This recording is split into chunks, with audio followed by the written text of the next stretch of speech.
देखिए यहाँ पर मोलरता और मोललता से संबंधित एक प्रश्न दिया हुआ है जिसका उत्तर हम लोग करेंगे। तो ये क्वेश्चन है, एक विलियन में 45 ग्राम ग्लूकोज, यहाँ पर सोल्यूट दिया हुआ है विलेय जो कि 45 ग्राम है। वही विलायक यानी कि पानी की मात्रा दी हुई है 400 मिलीलीटर। इसमें घुला हुआ है विलियन की मोलरता। मोलरता क्या होता है? मोल प्रति लीटर। तो यहाँ पर ग्लूकोज का जो भार है वो ग्राम में दिया हुआ है और पानी का आयतन जो है वो मिलीलीटर में दिया हुआ है। इसकी मदद से हम यहाँ पर मोलरता निकालेंगे, लेकिन मोललता में हमको पानी का द्रव्यमान की ज़रूरत होगी जो इसके घनत्व से निकालेंगे।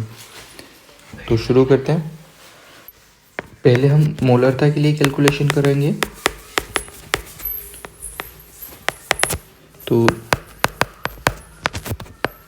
दिया है, एक काम करते हैं, दिया है हम पहले लिख लेते हैं, फिर मोलरता के लिए कैलकुलेशन करेंगे। जो चीज़ दी हुई है वो मोलरता और मोललता दोनों के लिए कॉमन है, इसलिए दिया है पहले लिख लेंगे।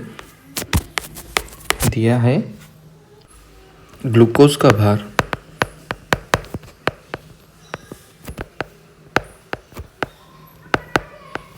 कितना दिया हुआ है?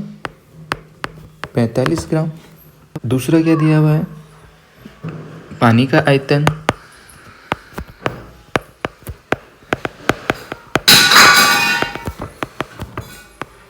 जो कि ये 400 मिलीलीटर।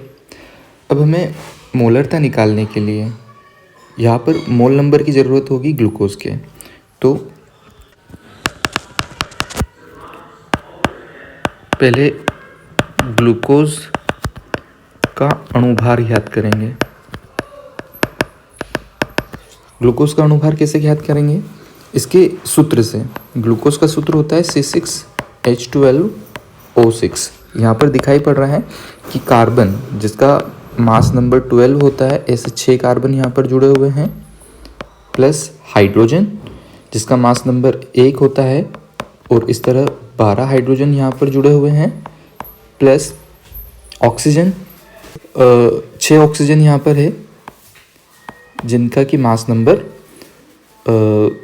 16 होता है। तो जब हम इनको ऐड करेंगे यहाँ पर तो कितना हो जाएगा? 72 ये हो जाएगा, 12 ये हो जाएगा, प्लस 96 ऑक्सीजन के हो जाएगा। टोटल कितना होगा? टोटल 180 हो जाएगा। ठीक है, जब इसको हम कैलकुलेट करेंगे 180 होगा। इस तरह से ग्लूकोज का अणुभार 180।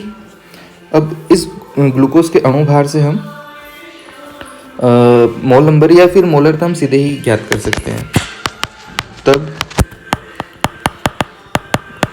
मोलरता, तो मोलरता का फॉर्मूला होता है small w into 1000 upon m dash into v। यहाँ पर स्मॉल w क्या है? वेट ऑफ सॉल्यूट यानी कि विलेय का द्रव्यमान। ग्लूकोज हमने कितने ग्राम लिया है? 45 ग्राम। तो हम यहाँ पर w की जगह लिखेंगे 45 ग्राम इंटू 1000 हमारे फॉर्मूले में जुड़ा हुआ है, अपॉन m डैश, यहाँ पर ये मोलर द्रव्यमान है ग्लूकोज का या ग्लूकोज का अणुभार जो कि 180 है, गुणा v या ये आयतन है मिलीलीटर में जल का जो कि 400 ml है। आइए इसको सॉल्व कर लेते हैं। 0 से 0 को कैंसिल कर देंगे। सभी 0 को जब हम कैंसिल कर देंगे तो हमारे पास रिजल्ट में आएगा 45 डिवाइडेड बाय 18 इंटू 4। इसके लिए वैल्यू कैलकुलेट कर लेंगे, कितना होगा? 0.625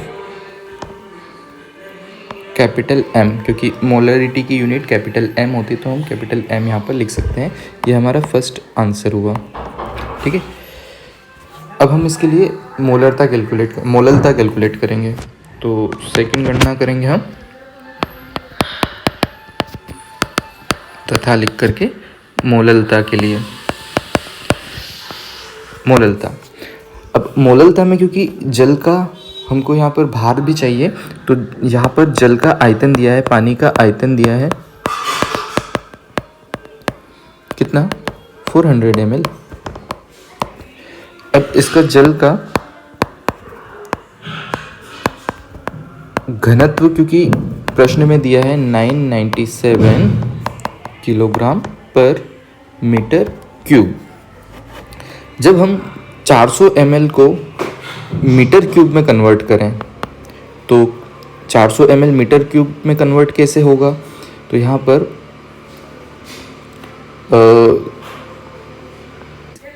400 ml है ना, तो इसे हम लीटर में कन्वर्ट करने के लिए 10 की पावर 3 से भाग देंगे और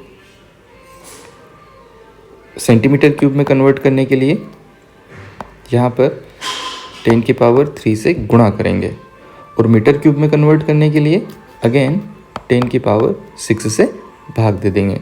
तो यहाँ पर ये कैंसिल हो जाएगा, यानी कि 400 इंटू 10 की पावर -6 या फिर 4 इंटू 10 की पावर -4। ये जल का आयतन कन्वर्ट हो गया हमारा मीटर क्यूब के अंदर। अब इसे हम वेट निकाल लेंगे, क्योंकि घनत्व इक्वल द्रव्यमान बटे आयतन होता है। तो यहाँ पर द्रव्यमान इक्वल क्या होगा? जल का द्रव्यमान घनत्व इंटू आयतन। अब देखिए घनत्व तो हमारा है 997 गुणा आयतन कितना है 4 इंटू 10 की पावर -4। कैलकुलेट कर लेंगे। देखिए कैलकुलेशन इजी है, इसके लिए आपको कैलकुलेटर की भी ज़रूरत नहीं है। 4 7 या 7 चौक 28, रिमाइंडर 2, 9 चौक 36, 36 और 2 38, रिमाइंडर 3 और 9 चौक 36, 37, 38 और 39। ठीक है। अब ये 10 की पावर 4 जो लिखा हुआ है, इसको अपॉन में आप इस तरह से लिख सकते हैं, एक के ऊपर 4 बार शून्य। अब जितने शून्य हैं उतने आपको यहाँ पर ऊपर अंश में नंबर्स गिनने हैं, 1 2 3 4। तो यहाँ पर 3 के पहले आप पॉइंट लगाएंगे, क्योंकि इसके बाद 4 नंबर हैं, पॉइंट के बाद 4 नंबर होने चाहिए। तो ये आ गया आपका द्रव्यमान किलोग्राम में, क्योंकि घनत्व क्योंकि किलोग्राम में दिया हुआ था। अगर आप इसको ग्राम में कन्वर्ट करें तो सिंपली आप 1000 से गुणा कर दें। 1000 से गुणा करने पर ये आ जाएगा 398.8 ग्राम। अब हम मोललता निकालेंगे। तो मोललता